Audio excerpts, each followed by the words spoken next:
Assalamu alaikum students. How are you all? I hope you all are fine and doing well. Okay, we are going to discuss mole calculations today. In the previous lesson, you have discussed about mole. What is mole? Mole is basically a counting unit, just like dozen. Similar to a dozen, except instead of 12, it is 6.602 billion trillion. कि मोल भी एक counting unit है जैसे dozen होता है, लेकिन एक dozen की वैल्यू में कितने आइटम्स आते हैं? 12. लेकिन एक मोल में बहुत बड़ी वैल्यू आती है और वो क्या वैल्यू है? 6.02 into 10 to raise 23. This number is named in the honor of Amedeo Avogadro, who studied the quantities of gases and discovered that no matter what the gas was, there was the same number of molecules present.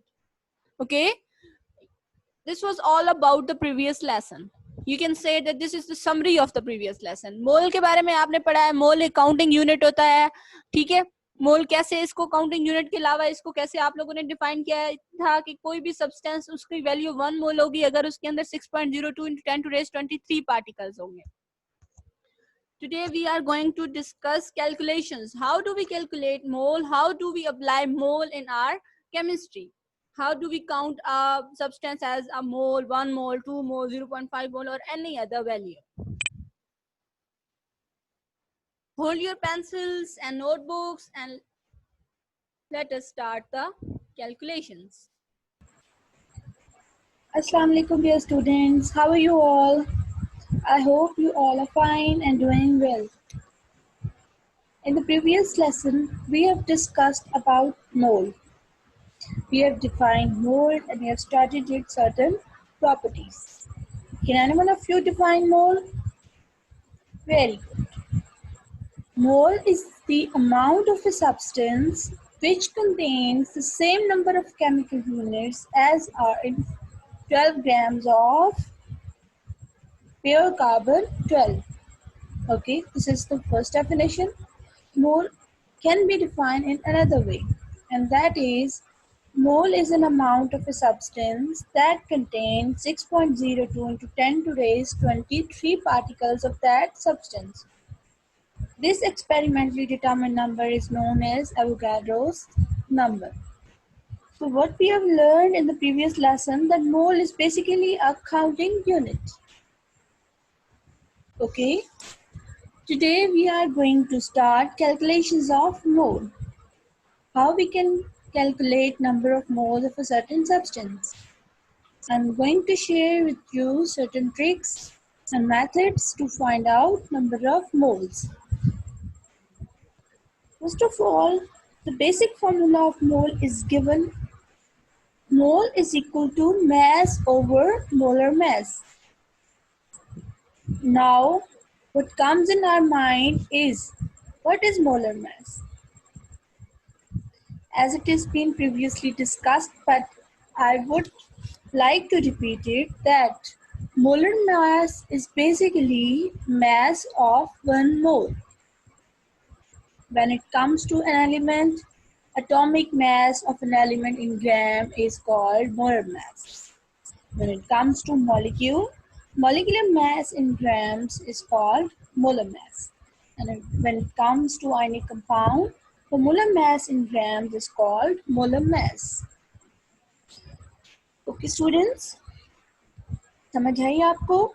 Molar mass क्या होता है? एक मोल का जो mess होता है उसको हम क्या कहते हैं? Molar mass. जब हम एलिमेंट की बात करते हैं तो एलिमेंट के 1 मोल का जो मैस होगा, जो उसका एटॉमिक मैस होगा, जब उसको हम ग्राम्स में एक्सप्रेस करेंगे तो वो क्या कहलाएगा? Molar mass of an element. जब हम किसी मॉलिक्यूल की बात करेंगे तो उसका मोलर मैस क्या होगा? उसका जो मॉलिक्यूल का जो मोलेकुलर मैस होता है ना, जो हमने प्रीवियसली डिस्कस किया है, जो हम लोगों ने कैलकुलेट करना सीखा था, तो जो मॉलिक्यूलर मैस होता है अगर उसको हम ग्राम्स में कैलकुलेट करते हैं तो वो क्या कहलाएगा? Molar mass of a molecule. और जब हम आयनिक कंपाउंड की बात करते हैं तो उसका जो फॉर्मूला मैस होता है उसको अगर हम ग्राम्स में कैलकुलेट करें तो वो क्या कहलाएगा? Molar mass of ionic compound. For example, moles अब कैसे कैलकुलेट करते हैं? If 0.5 gram of water are आपके पास वाटर है, उसके आपको 0.5 ग्राम गिवन है। तो फाइंड आउट क्या करना है, आपने मोल फाइंड आउट करना है। तो इसकी बेसिक इक्वेशन क्या आपके पास है, mole is equal to mass over molar mass. क्या गिवन था क्वेश्चन में आपके पास, मैस गिवन था एंड दैट इज 0.5 ग्राम। तो आप इक्वेशन लिखेंगे, mole is equal to mass over molar mass, उसमें आपने क्या पुट किया, मैस पुट किया। अब बात आ जाती है मोलर मैस की। मोलर मैस आप लोगों ने प्रीवियस टॉपिक में कैलकुलेट किया था। वाटर का क्या मोलर मैस होता है, 18। How did you calculate it, by adding sum of atomic masses present in a molecule. Water के अंदर कौन कौन से एटम्स प्रेजेंट होते हैं, हाइड्रोजन एंड ऑक्सीजन। तो हम उसके मैसेज को जब ऐड कर देते हैं, हाइड्रोजन का क्या मैस होता है 1 और 2 हाइड्रोजन का मैस हो गया 2 एंड 16 जो है ऑक्सीजन का एटॉमिक मैस होता है। इसको जब हम ऐड करते हैं तो वो क्या कहलाता है, मॉलिक्यूलर मैस। और जब इसको ग्राम में रिप्रेजेंट करते हैं तो that is called as molar mass. So this is how we calculate moles. So we will, from here we will practice a lot of MCQs, a lot of questions. So आप लोग ताकि इस topic में calculations में माहिर हो जाए। I'm going to erase it all. I'm going to use pen. All of you must hold your notebooks and pen with you.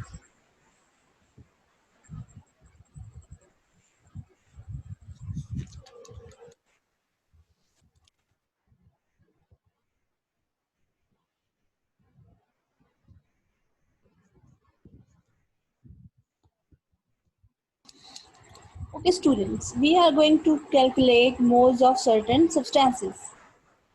For example, we have to calculate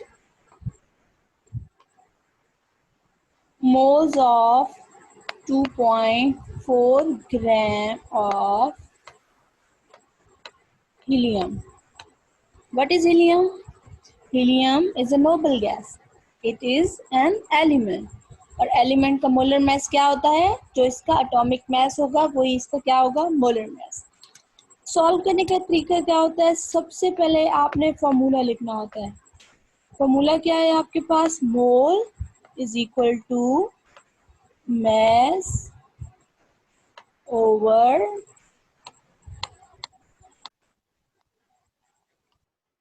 molar mass. Okay, which mass is given, that is 2.4 gram. क्या mass आपको given था, 2.4 grams.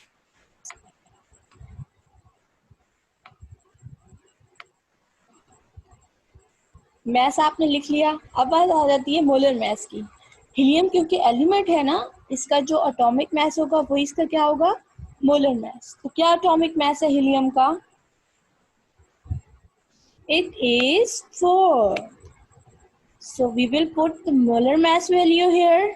By dividing, we get 0.6 mole. This is how we calculate number of moles from a mass. इसको एक दफा मैं repeat कर देती हूँ। आपने क्या फाइंड आउट करने हैं, number of moles find out करने हैं। तो मोल्स फाइंड आउट करने के सबसे पहला स्टेप क्या करेंगे आप, mole is equal to mass over molar mass. और मैस आपके पास क्वेश्चन में गिवन था 2.4 ग्राम। और मोलर मैस आपको कैसे पता चला, आपको एटॉमिक मैसेस इसके लिए याद करने पड़ेंगे फर्स्ट 20 एलिमेंट्स के। तो 4 ग्राम इसका एटॉमिक मैस है, इसको आपने डिवाइड कर दिया तो आपके पास आंसर आ जाएगा। Okay, I am erasing.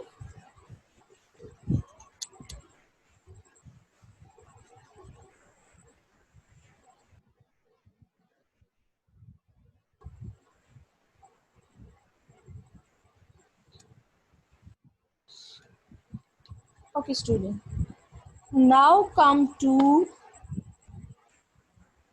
second question. Second question is calculate mole of 15 gram of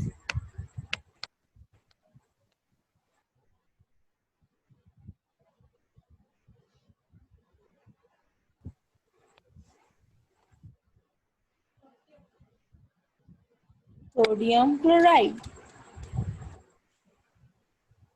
What was the formula? Mole is equal to mass over molar mass. Before going to the formula, we will calculate molar mass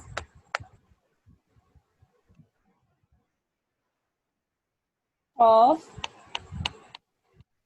sodium chloride. Okay, what it is? Sodium have mass 23 and chlorine has mass 35.5. By adding we get 58.5 gram. That is molar mass of NaCl. By putting the value in the given equation, what mass was given? 15 grams. And what molar mass we have obtained? 58.5 gram. By dividing, we get 0.26 moles. This is how we calculate moles. कैसे question आपने solve किया? Question की statement आपने पढ़नी है, आपने देखना है उसके अंदर आपके पास गिवन डाटा कौन सा है. क्या गिवन था आपके पास? मैस गिवन था. क्या गिवन था बेटा आपके पास? मैस गिवन था. ठीक है, तो इसके बाद आप लोगों ने मोल की इक्वेशन लिखनी है, मैस ओवर मोलर मैस, और इसमें मोलर मैस पुट करना है, मैस पुट करना है, डिवाइड कर देना है, तो आपके पास क्या आ जाएगी? नंबर ऑफ मोल्स आ जाएंगे. ठीक है, okay. Coming to the next question. 40 gram of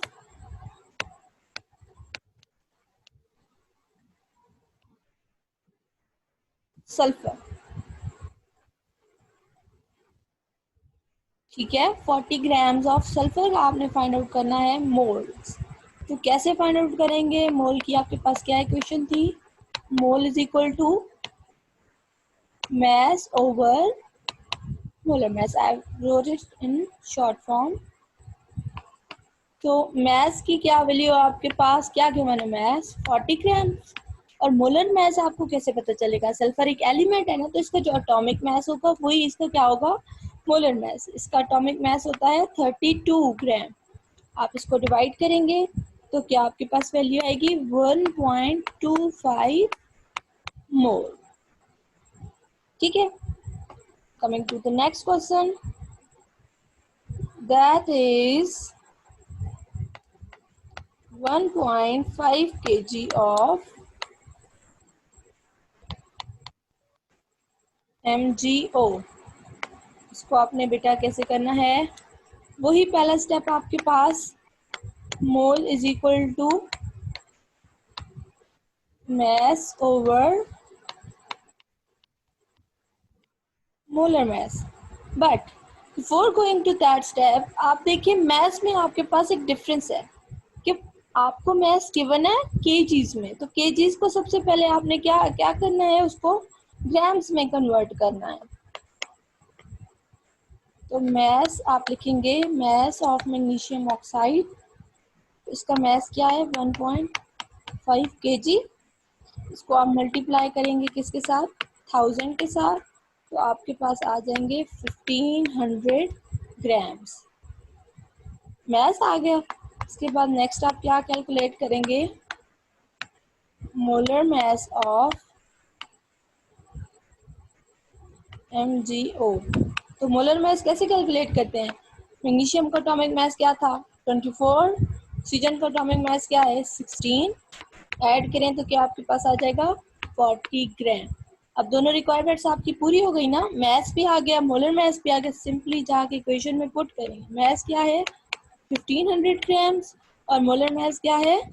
40 ग्राम. तो डिवाइड करने से आपके पास आंसर आ जाएगा and that is 37.5 moles.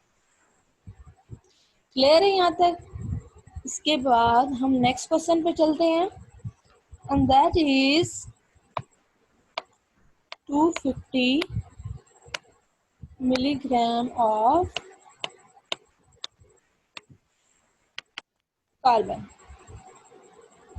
Okay, beta, there is another difference in the grams, and that is mass is given in milligrams. First of all, we have to convert it into grams. तो आप लिखेंगे mass of carbon.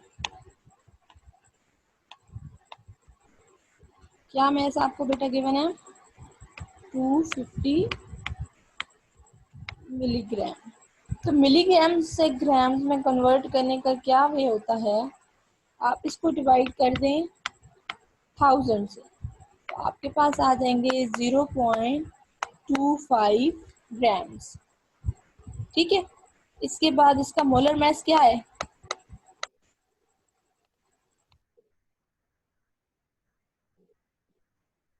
Molar mass क्या है बेटा इसका? Molar mass बेटा कहाँ से आता है? क्योंकि ये एलिमेंट है तो इसका जो एटॉमिक मास होगा वो इसका क्या होगा? Molar mass. तो इसका मोलर मास क्या है? 12. मोल का क्या इक्वेशन थी आपके पास? Mole is equal to mass over molar mass. So what is mass? It is 0.25 grams. And what is molar mass? It is 12 grams. तो ग्राम ग्राम आप में इसमें कैंसिल होते हैं. आपके पास वैल्यू क्या आएगी?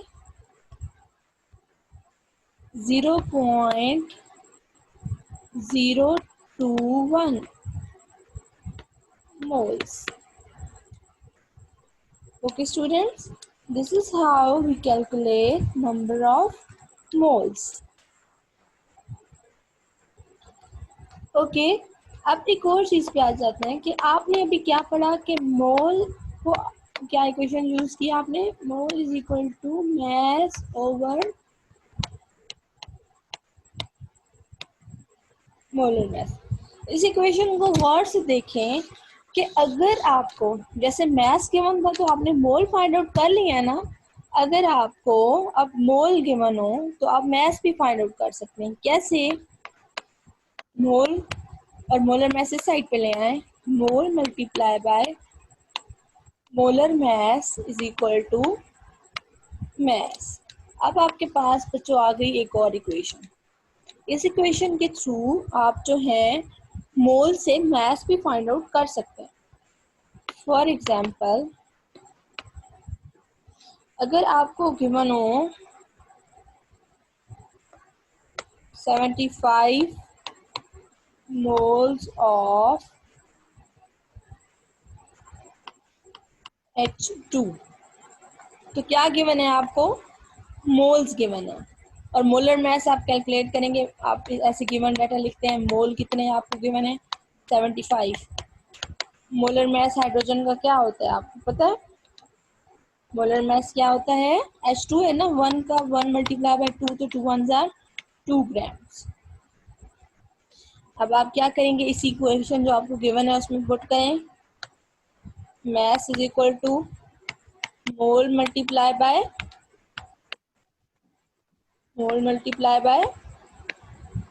Molar mass. तो मास उसी तरह लिखें.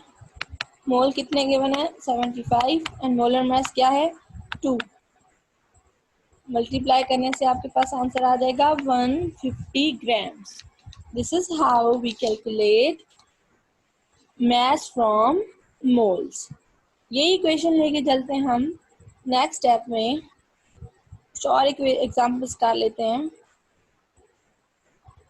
मैं यहाँ पे आपके पास टेक्स्ट की फॉर्म में लिख दूँ सामने इक्वेशन, ताकि आपको मुश्किल ना हो. क्या आपने फाइंड आउट करना है? मास फाइंड आउट करना है. Mass is equal to mole multiply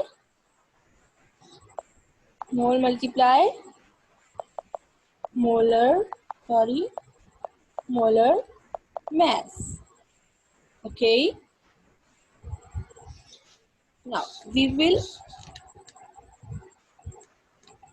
study other examples, and that is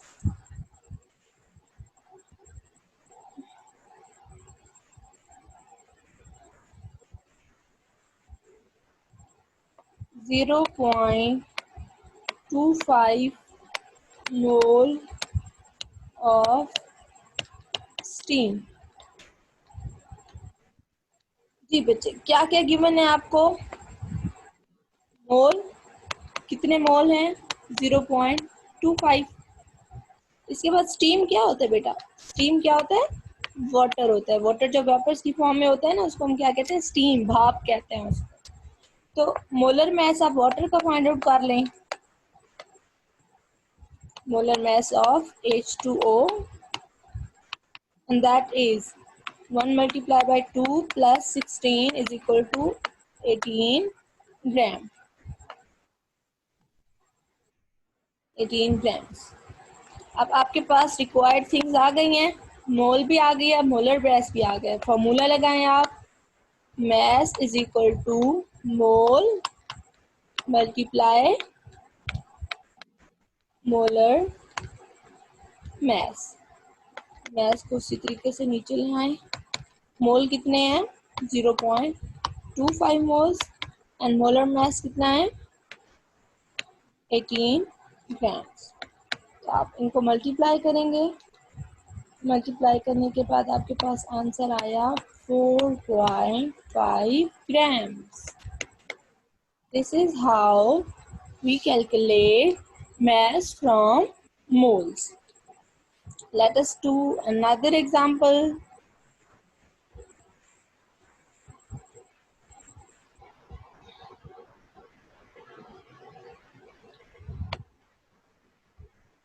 That is 1.25 moles of potassium. Potassium का सिंबल होता है बेटा के। ये क्या है? एक एलिमेंट है, एक मेटल है। तो इसमें आपके पास क्या गिवन है? मोल्स गिवन है। Mole is equal to 1.25। इसके बाद इसका मोलर मास देख लें। मोलर मास क्या होता है? इसका जो एटॉमिक मास होगा वही इसका मोलर मास होगा। तो इसका एटॉमिक मास क्या है? 39 ग्राम्स। फॉर्मूला लिखें। फॉर्मूला आपके पास क्या था? मास is equal two moles multiply molar mass. What are number of moles given? 1.25 and molar mass is 39 gram. आप इनको मल्टीप्लाई करेंगे तो आपके पास आंसर आ जाएगा and that is 46.8 gram. So this is how we calculate mass from number of moles. I hope आप लोगों ने आज के लेसन में बहुत कुछ लर्न किया होगा। आपकी जो क्यूरीज ओके बेटा, यहाँ तक आप लोगों की कैलकुलेशंस हो गई हैं। ठीक है, आई होप आप लोगों ने समझ लिया होगा। 2 टाइप्स की कैलकुलेशंस आप लोगों ने की है। एक मैथ से मोल फाइंड आउट किया है और दूसरा आपने कौन सी कैलकुलेशन की है? मोल से आप लोगों ने मैसेस फाइंड आउट किए हैं। ठीक है, इसको जल्दी जल्दी से हम लोग रिवाइज कर लेते हैं। ये वीडियो आप लोग गौर से सुन लें, आप इसमें भी बहुत सारी चीजें लर्न करेंगे।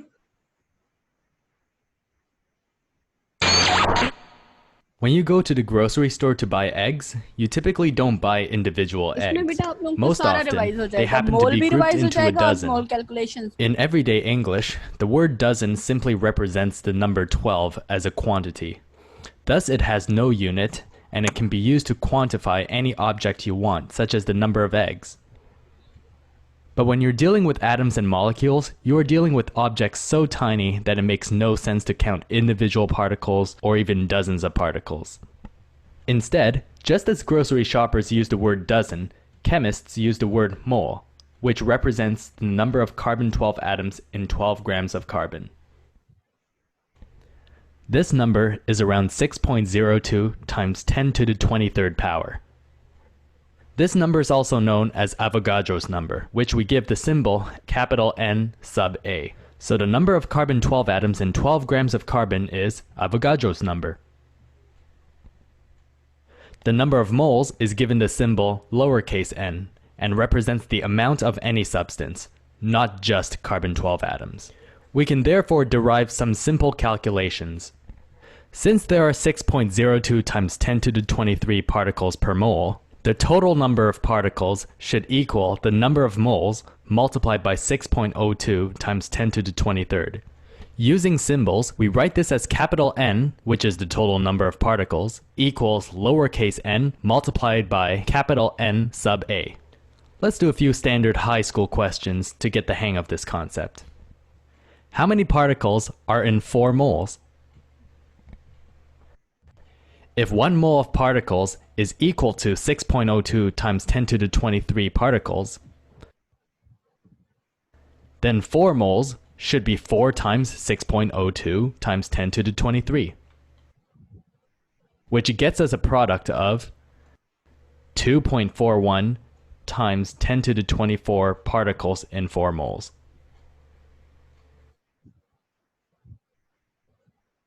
How many moles of a particle are in a certain number of particles? For example, suppose we have a small container of water and we are told that it consists of 3.01 times 10 to the 25th power water molecules. Using basic algebra, we can calculate the amount of molecules to be equal to the number of particles divided by Avogadro's number. This gets us 3.01 times 10 to the 25th power water molecules divided by 6.02 times 10 to the 23rd power molecules per mole, which is 50 moles. This question is just like asking, if you are given 48 eggs, how many dozen eggs are there altogether? So far, we've calculated the number of discrete particles. But what if we're interested in smaller units like individual atoms or ions? For example, how many carbon and oxygen atoms are there in a tenth of a mole of carbon dioxide? First, how many carbon dioxide molecules are there in a tenth of a mole? It must be a tenth of Avogadro's number. So there are 6.02 times 10 to the 22nd power carbon dioxide molecules in a tenth of a mole.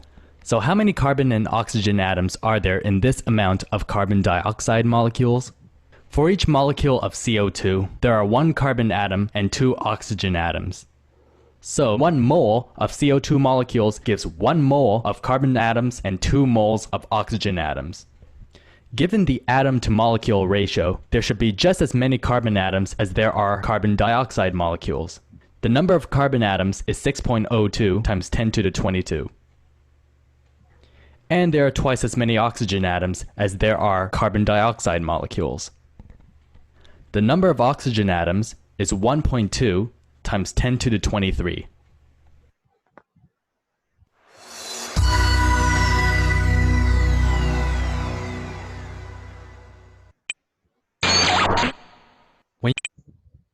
Students, I hope आप लोगों का सारा जो topic है वो revise हो गया होगा। इसके बाद आप लोगों ने होमवर्क में क्या करना है, एक्सरसाइज का क्वेश्चन नंबर 6 और क्वेश्चन नंबर 7 जो है आपने अटेम्प्ट करना है। जो आपने आज 2 टाइप्स की कैलकुलेशंस की हैं, कौन सी, mole to mass and mass to mole, वो सारी कैलकुलेशंस एक्सरसाइज में इन दोनों क्वेश्चंस में गिवन है, तो आपने वो सारी रिलेट करके नोटबुक पे कर लेनी है। ठीक है, आई होप आप लोगों को आज समझ आ गया होगा। आज आपने 2 टाइप्स की कैलकुलेशंस की है, मोल से मैस फाइंड आउट करना और मैस से मोल फाइंड आउट करना। ओके, अल्लाह हाफिज, सी यू टुमारो। अपना ख्याल रखिए एंड अपनी फैमिलीज का भी ख्याल रखिए।